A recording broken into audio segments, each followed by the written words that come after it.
Salve, salve pessoal! A gente está aqui agora para falar de expressionismo. Expressionismo à vanguarda que já traz no seu nome a ideia, né, de expressividade, a expressão de emoções, de perspectivas, né, mais subjetivas do artista. É uma reação, a gente poderia dizer, a um movimento lá do século XIX chamado impressionismo. O impressionismo de Monet, de Degas, de Renoir. A gente percebe que o impressionismo ele ainda estava comprometido em fazer um registro da realidade, né? No impressionismo, a partir de pinceladas rápidas, né, o artista procurava registrar um instante de como se percebia uma determinada paisagem ao ar livre. Geralmente era isso, né? O impressionista ele queria registrar a incidência da luz sobre aquela paisagem em um determinado momento e procurava rapidamente fazer o registro, e essas pinceladas rápidas davam uma impressão de algo desfocado, entre aspas. Mas quer dizer, está muito relacionado ainda com a perspectiva, né, do olho humano sobre o real. Então, quer dizer, tem algo um pouco mais objetivo, né, na perspectiva do impressionismo, e o expressionismo reage a isso porque já não interessa mais a preocupação com o real lá fora, mas interessa agora expressar o que o meu emocional aqui dentro, né, me faz sentir sobre essa realidade. E aí a própria realidade acaba sendo, digamos assim,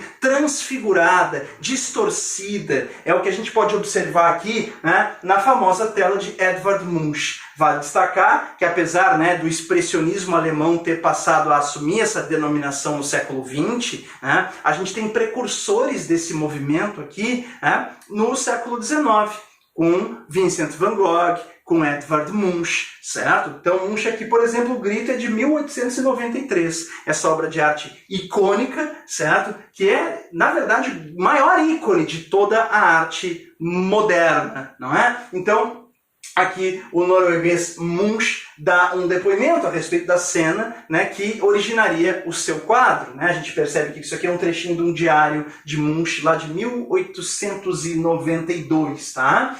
Estava a passear cá fora com dois amigos e o sol começava a pôr-se. De repente o céu ficou vermelho, cor de sangue. Parei, sentia-me exausto e apoiei numa cerca. Havia sangue e língua de fogo por cima do fiord azul escuro da cidade. Os meus amigos continuaram a andar e eu ali fiquei de pé, a tremer de medo e senti um grito infindável a atravessar a natureza.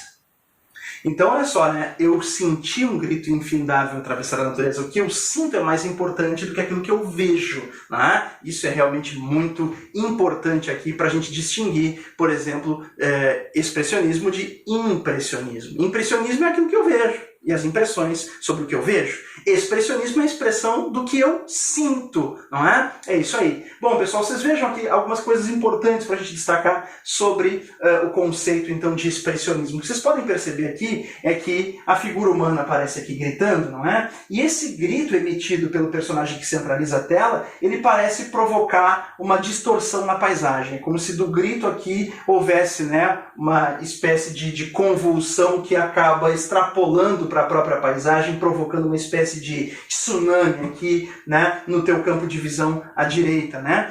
Sendo que se a gente traçar uma linha imaginária ao centro da tela, essa figura que grita aparece mais à direita, né? E tudo que está mais radicalmente convulsionado está à direita, e à esquerda a gente pode perceber uma tendência a uma normalização, né? Pela placidez com que duas embarcações navegam ao fundo e pela placidez com que dois passantes caminham como se nada estivesse acontecendo. E aqui a ideia de que realmente nada está acontecendo, a não ser para o sujeito que grita.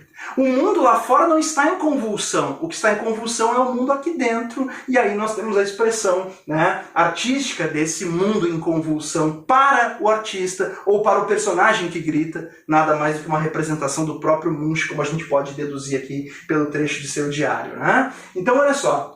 Uma coisa que chama a atenção aqui é o emprego de cores intensas e contrastantes, certo? O que é uma grande característica, né, da maior parte das obras expressionistas. Cores intensas e contrastantes que vão acabar acentuando, digamos assim, essa sensação, né, de desconforto, essa sensação, digamos, de algo pulsando, né? Então a gente tem mesmo uma opção, né, por contrastes como, por exemplo, cor quente sobre cor fria. Van Gogh fazia muito isso, né? Por exemplo, lá na fase amarela a gente tinha o amarelo sobre o azul, ou ainda, né, a gente também tem muito daquele contraste que o Van Gogh fazia entre o verde e o vermelho, não é? Então, a cor quente sobre a cor fria, o vermelho sobre o verde. Van Gogh fazia muito isso. Aqui a gente tem então esses tons, né, alaranjados, amarelo, alaranjado, sobre o azul. Mais uma vez, cor quente sobre cor fria, tá? A distorção intencional dos traços com, né, o intuito de obter expressividade. Então isso também é uma característica fundamental, na verdade a mais marcante das características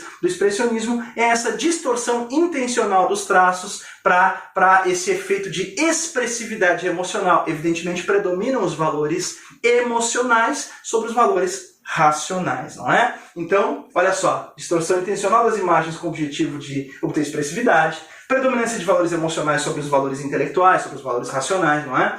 Cores intensas e contrastantes aplicadas livremente, sem respeito pelo real, temáticas voltadas para o sofrimento e a dor. Isso é uma tendência muito forte também do expressionismo, né? Que é esse contato com as emoções mais desconcertantes, né? A tendência da gente, como espectador de uma tela expressionista, é a gente ser mobilizado por uma sensação de desconforto. Tá? Isso é bastante marcante. Então, temáticas voltadas para o sofrimento, para a dor, né? Expoentes importantes como Vincent van Gogh e Edvard Munch, ainda no século XIX, né? Mas depois do movimento já está, digamos, consolidado e denominado expressionismo, aí a gente tem, né, os ícones aí do expressionismo alemão do século XX, que são Franz Marc, Ernst Kirchner, né? Então a gente tem aí esses grandes ícones do nosso expressionismo. No Brasil, essa estética evidentemente se pode observar em muitos dos nossos artistas. Lassar Segal, por exemplo, né, que apesar de ser oriundo do leste europeu, radicou-se no Brasil e produziu muito aqui no Brasil. Lassar Segal usou muito expressionismo em suas telas, mas aqui eu trouxe a famosa cena dos Retirantes, né, de Portinari, produzida em 44 pelo Portinari. A gente pode observar, né, aqui a cena vai trazer um impacto muito grande aqui da emoção do artista sobre esse duro quadro social aqui, tá certo? Bom, pessoal, a gente fica por aqui então com o expressionismo e voltamos na sequência com os dois últimos movimentos de vanguarda para o nosso estudo, que serão o dadaísmo e o surrealismo. Muito interessante, não percam!